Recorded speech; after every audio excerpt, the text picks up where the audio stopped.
Hello and welcome to episode 2 of the International Down Low, where we share the colorful histories of teams and players attending TI5 to educate the newbies and to pump up the oldies in the world of Dota 2. This episode we tackle the eternal underdogs, Team North American Rejects, or Navi US, North American Reborn, North American Rejects 2.0, Team Archon. Fuck it. Ask any pirate if he has a favorite Dota 2 team, and his answer will almost always be NAR! But today's story is not about pirates, it's more about cowboys. Specifically, the hard-ass old-timey outlaws of the unforgiving North American Dota scene. North American Dota eats players up and spits them out, and they can even turn the most sane men into raving lunatics by the time it is done with them. If you can make it in NA Dota, you can make it anywhere, and most do not make it. Most leave so salty that they can't stand the world around them. Spend most of their time playing in 5K pubs, which is 4K in Europe, and on Twitter. But some of the toughest, roughest, and most experienced pioneers of the American wasteland do make it out alive, and others seem to thrive. This is the story of the North American Rejects. After Dota 1's competitive scene began to fade, the pioneers of the MOBA genre began to look elsewhere for their new competitive fix. One of the most thriving communities in the twilight years of Dota was Han, a standalone game formed after the Warcraft 3 mod that we call Dota, and where many of the Dota veterans began to set up shop. Two of the most well-known players, Fogged and Korok, veterans of the Dota scene, went on to dominate Han in its prime. Not everything lasts forever, and soon Han began to fade just as Dota did before it. With a new Dota 2 announced, the old dogs moved back into the War of the Ancients and began to dominate their old scene once again. Fogged and Korok were akin to grizzled mercenaries of competitive MOBAs. Both had more experience than most could touch, and both were hired to kick ass for a variety of assorted teams, including, but not limited to, Quanta Gaming, Team Liquid, Team Technicos, Bottom, Evil Geniuses, and Team Dog, among others.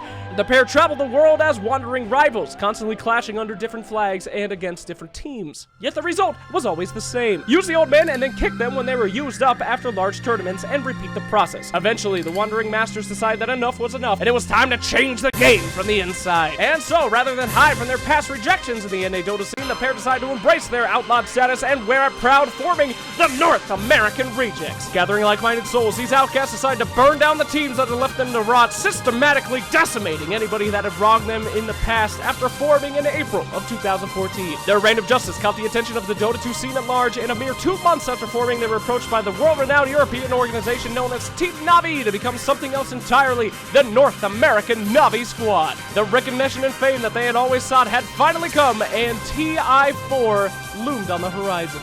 After securing victory against Team Liquid in the TI4 qualifiers, NAR-V charged headfirst into the largest gaming tournament in history. But something was wrong. They got shit on! NAR-V lost hard, and 6 months later, they were disbanded from the Navi name. Soon, the seasoned vets were nomads once again. For 3 months, they wandered. For 3 months, they stowed in their own rage. But then, they realized something. What made their team work was not the recognition of a major corporation, and it was not a TI victory. It was revenge. It was anger. And they needed to dominate and obliterate any who stood in their way again. On March 24, NAR rose up again from the depths of competitive North American Dota 2 and became NAR Reborn, later named NAR 2.0. Gathering all that they could, NAR called upon the likes of Chad, Ush, and MSS to form their new team of Renegades. Now a new TI looms on the horizon. The boys are ready, and this time, there will be no corporate sponsorship. This time, there will be no mercy. This time, there will be blood. Well, unless, of course, they get picked up by a very generous and professional sponsor, in case I'm sure they're going to perform very well and be very well-mannered and hard-working. Anyhow, let's talk about the players. The squad is managed by one Greg Liard, commonly known as Gerg, who, you know, I don't really know what he does. Perhaps keep them angry all the time with his constant whining. Ush is relatively new in the Dota 2 scene, but is quickly rising to become a respectable and feared member of the competitive world, averaging the 5th highest GPM among pro players since 2014. Known for his mid-carry heroes, Ush prefers hard-hitting Shadow Fiend and is built like a goddamn tank. Look at this kid, he looks like a friggin' bristleback. Also, his original name in Dota 1 was Kush, back when he was 14 years old. Smoke weed every day. True fact. Ush isn't the only new blood on the scene, as NAR also has MSS, their resident offlaner. Classically trained as a mid, MSS is versatile, calculating, and the one guy in Dota 2 who still plays Elder fucking Titan. Seriously, he has a perfect 6-0 competitive wins with that hero. What? Resourceful, quick thinking, and literally beat the shit out of me in a pub one time. MSS is a force to be reckoned. He plays Elder Titan, for God. Who does that? Chad doubles as North American Reject support and team captain. He is also Canadian.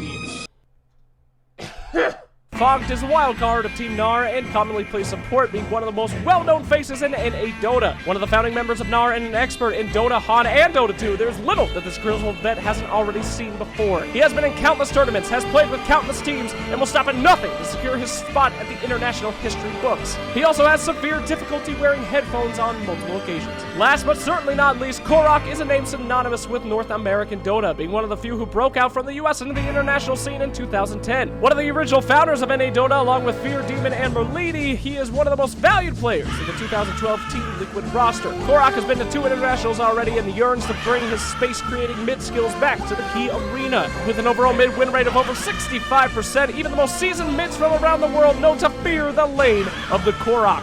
Along with Fogged, he was one of the founding members of the North American Rejects and hopes to finally gain the TI win that he has longed for since he broke out into Dota almost 12 years ago. But will the mix of new blood and old skill be enough to rise from the salted lands of NA Dota and finally claim the coveted Aegis and the American dream? There's also a Canadian in there. Americans love an underdog, and no one is more ready for their time to shine than the North American Rejects themselves. See you in person at TI5, and I'll see you online next time for another episode of TI5 Download.